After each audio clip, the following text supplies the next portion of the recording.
முருகர் காட்டில் நடந்து செல்லும் வழியில் வள்ளி என்ற அழகிய பெண்ணைக் காண்கிறார். உடனே முருகனுக்கு வள்ளி மேல் காதல் வருகிறது. பிரேடன் ரூபத்தில் வள்ளியிடம் சென்று, நான் ஒரு மாவீரன், என்னை திருமணம் செய்து கொள்கிறாயா என்று கேட்கிறார்.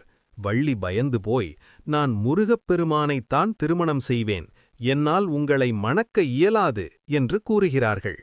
ஆனால் வேடன் ரூபத்திலிருக்கும் முருகன் அவரிடம் மேலும் பணிவாக தன் காதலை வெளிப்படுத்துகிறார். இந்த சமயத்தில்தான் வள்ளியின் அண்ணன் அந்த இடத்திற்கு வருகிறான். முருகன் உடனே ஒரு மரமாக மாறிவிடுகிறார். வள்ளியின் அண்ணன், நீ யாரிடமோ பேசிக் கொண்டிருந்தாயே, யார் என்று கேட்டான். ஆனால் வள்ளி, யாருமில்லை என்று கூறிவிடுகிறார்கள். வள்ளியின் அண்ணன், இந்த மரம் இங்கே இல்லையே, இது என்ன புதிதாக இருக்கிறது என்று கேட்டான். வள்ளி, எனக்கு ஒன்றும் தெரியவில்லை என்று கூறுகிறார்கள்.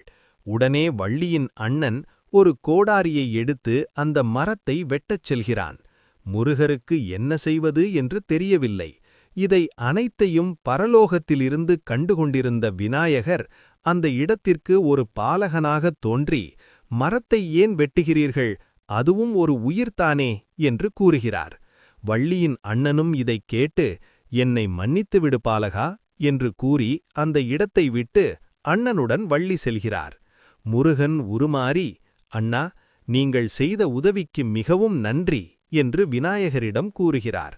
உங்களுக்கு முருகர் விநாயகர் பிடிக்குமென்றால் ஓம் கணேச முருகா என்று கமெண்ட் செய்து நமது சேனலை சப்ஸ்கிரைப் செய்து கொள்ளுங்கள்.